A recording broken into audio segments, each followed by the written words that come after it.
Boop. Hi, my name's Tisha Smith. I am your reader for today. Hello? Hello? What?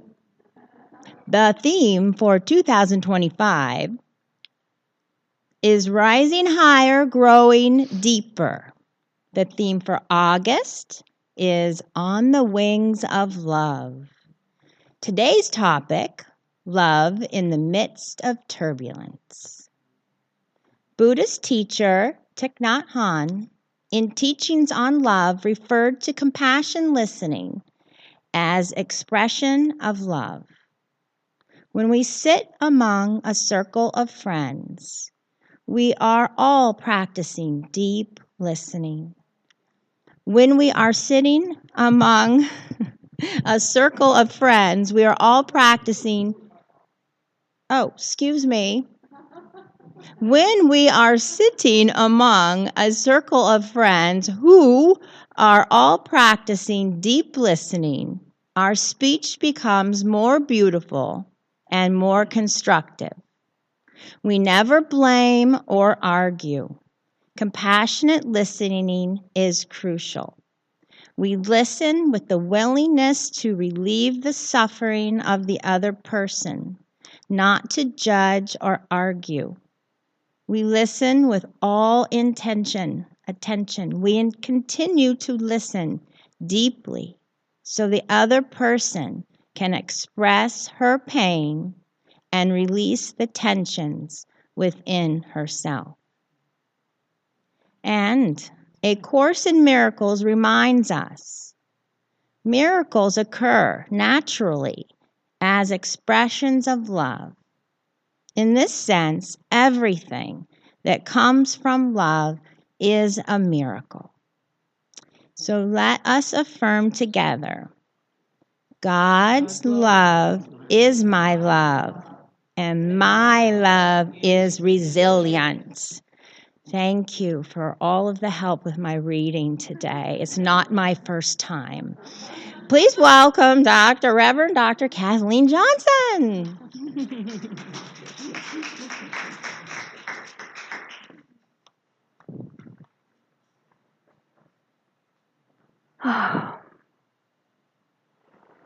Love in the midst of turbulence. Powerful topic. The reminder of that beautiful song, I am everywhere. I am in the darkness, I am in the light. That is the voice of God that resides within each and every one of us. I am in the darkness, those periods of turbulence and strife and stress. And I am in the light. So today, focusing on that idea of turbulence, I wanted to share this story. So just imagine with me, this is one that we can imagine together. Imagine with me two friends who are on a plane. The plane hits a pocket of turbulence. The plane is shaking all over the place. One of the passengers, two passengers are sitting next to each other. One of the passengers is gripping onto the armrest with all their life and terrified and saying, I'm so scared, I feel like we're falling. The other person sitting next to them says, yes, I hear you. And I invite you to take a different perspective. I invite you to imagine that we are flying, which we are, flying, and doing a dance with the divine, a dance with the plane, or whatever you want to think. Doing a dance of love. And so as soon as I saw this little story, I was thinking about, okay, what kind of dance would that be on a plane? It would be the bump, or it would be what do you call this? The monkey, or it would be the jerk, right? Whatever that dance might be, that shift is so powerful. And so the first passenger looks kind of suspiciously and suspectingly at the other person and says, "Are you telling me that I should love the turbulence?" And the other one says, "Yep, just sit strapped in and keep dancing. Keep dancing." Yes, it's all about love. So yes, in those times when it's really challenging, love's presence heals. And every single one of us have gone. Oh, let's do this. How many people have gone through difficult times before in their lives? Okay, I know I certainly have had my share of difficult times, times of darkness, um, times of strife and struggle, times when I really had to work with my consciousness to get it back into alignment, um, times of really letting go of all of the emotion. I mean, actually expressing and feeling all of the emotions so that I could then get myself back into alignment with higher thought and move forward. And so, what it reminds me of is the what all the spiritual masters have taught, which is when you're facing the darkness, don't dwell there. Keep moving. Keep moving. And also, one of my favorites is from one of my colleagues a long time ago. I can't remember who it was, but when you're walking through hell, don't build a condo. Keep on moving. Keep moving toward the light. Don't build a condo. So we keep moving. And so today is about committing to the inner change that produces an experience and expression of outer change. That change of bringing love as our observer selves to that inner turmoil so that we are able to return to love, return to a state of peace and calm, and therefore be the instruments of healing for other people. And I was also so much aware of the idea that this isn't just some little love that resides within us. I'm talking about the love of God, the love of the divine, something far greater than we can even imagine that resides in the midst of us. And that will of that divine presence, the all that is the same as its nature. How could it be anything different? God's nature is what? Peace, joy, and love? Yes? And so then the will of the divine for us is that. More peace, more joy, more love.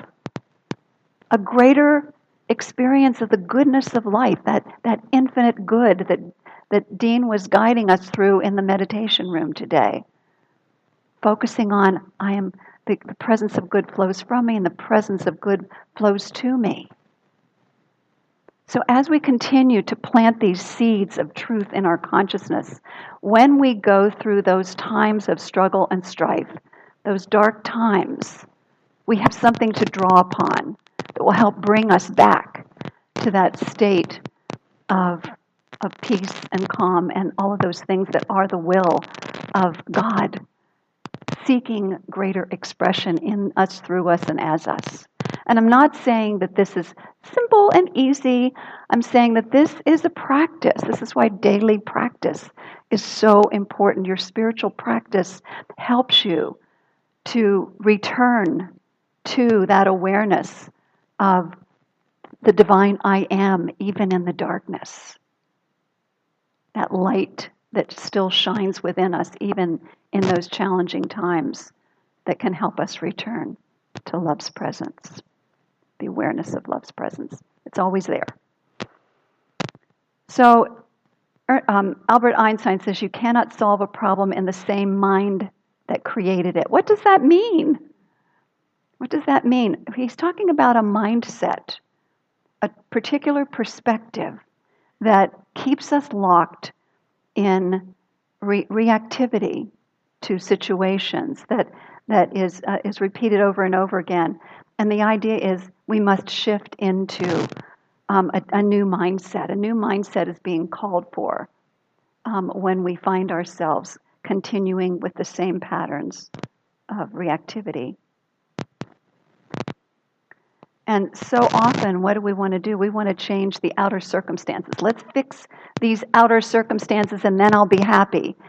And the bottom line is that's not the place to start. It starts within. It starts within each one of us. That is the primary teaching of the Bible.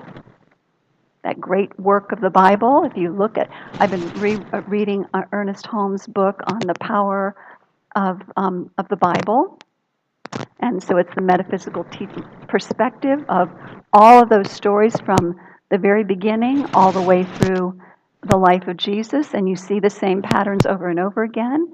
It has to do with the mindset. Where our minds and hearts are. Are we into combating the world? And protecting ourselves, defending ourselves? Are we into showing up with an awareness that we have a divine partner that is grand, that is supporting us each and every step of the way? That is the way that we move through that darkness and into the light. So when life is bumpy, bringing compassion to ourselves is so important. And compassion to recognize the patterns of thought that create the worry and the doubt and the fear and the anger. So it's time in those moments, to begin anew. And so I'm going to read this beautiful quote by Thich Nhat Hanh about beginning anew. He says, beginning anew is to change your mind and heart, to transform the ignorance that brought about wrong actions of body, speech, and mind, and to help you cultivate your mind of love. In this awareness, your guilt will disappear. You will begin to experience the joy of being alive. All wrongdoings, he says, arise in the mind, and it is through the mind that wrongdoings can disappear. And those are the teachings of science of mind. Those are the teachings of the Master Jesus. We see it in all the different world religions and spiritual traditions. Change your thinking and your heart, which they go hand in hand. Change your life, as within, so without. Those are the Hermetic teachings from long ago in ancient Egypt as well. And so we continue to return to this idea over and over again to remind ourselves to stop trying to fix things in our world and instead work on the transformation of consciousness. Allow and let the divine presence of love within us to do its mighty work of transformation. So in Science of Mind, one of the things that I found really, really helpful in understanding this idea of the transforming of the mind is in this beautiful symbol here. And that is that when we start anew and plant new seeds of consciousness, and that's what this part is at the top, and this, by the way, stands for the divine infinite presence, as well as, which is the macrocosm, and then us is the microcosm. And this downward flow is a flow from idea through universal law, which reacts upon it and creates the new experience. Thoughts become things through law. Love, acting upon law, produces after itself, because certain seeds that we plant produce according to whatever seed it is that we plant. So as we feed ourselves spiritual truth, and one of the ways that we do that is through spiritual mind treatment or sacred reading. I brought my Science of Mind textbook with me today because I wanted to go again if I felt called to the reading for today. In the one of the newer Science of Mind textbooks, which that happens to be one, there is a whole list of readings that you can do each day in the Science of Mind textbook, selected readings. And if you read those selected readings for 1 year, you will have read the entire Science of Mind textbook. But you've also had the opportunity to meditate deeply on those readings. And so there are several of us who are doing that right now. There are 5 of us actually who are committed to participating in that. And I invite any of you who want to let me know. In fact, what I'll do is I'll go ahead and post that in my next greeting, if anybody wants to download it and work that yourself. But it says like August. Today's August 24th, and it gives you a reading to do, and then you just do it. And then watch transformation take place as we feed ourselves spiritual truth, and the Science of Mind textbook is full of it. We feed our souls. We feed our consciousness. We feed with something higher that helps us to be that strength of love in the turbulence. And then as we do that, and as we transform, then we can be that presence of love for others. And that's where the compassionate listening comes in. And I love that reading that Tisha read by Thich Nhat Hanh. The idea that when we build a community that is committed to compassionate listening, that knowing that we're here to understand, we are here to relieve suffering when someone is going through something, then what we are offering is an amazing gift of love. An amazing gift of love. Listening is an opportunity, therefore, to not only support our own transformation, but to support transformation of others. Compassionate listening. And so let's turn within in prayer and just allow all of this to sink in deeply into our hearts and our souls. And so let's deepen into that sense of presence, coming fully into the present moment. And whether it's through your breath or just through feeling yourself in your seat, so that we're fully aware and present and available to this beautiful bath of spiritual truth, known as spiritual mind treatment, which is a beautiful form of affirmative prayer. So there is truly one ultimate reality, one source, one divine presence from which the entire universe is made. The entire universe being made out of the very substance of divine love, intelligence.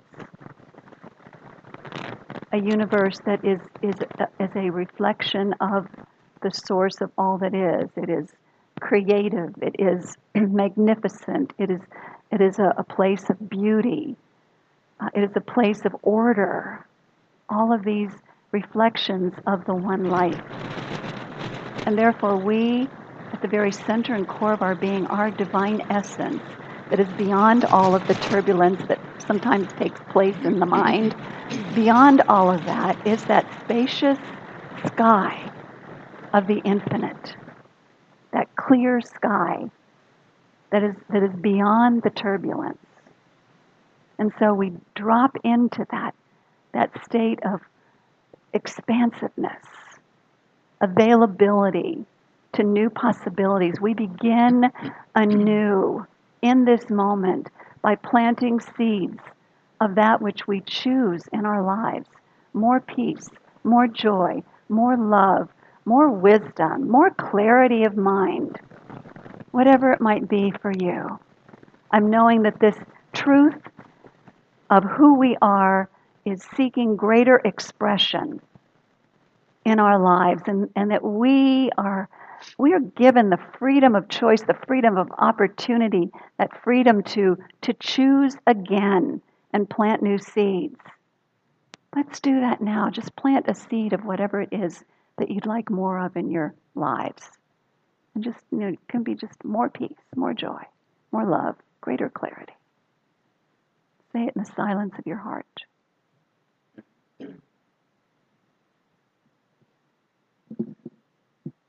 And so in this beautiful transformative field of divine love, which is our community.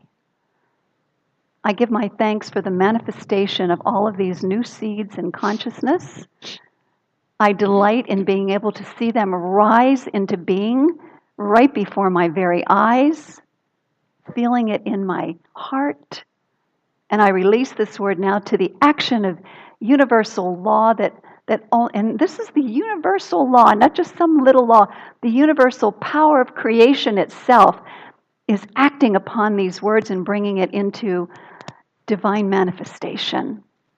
And so let's accept it with a powerful yes. And so it is. Thank you, my friends.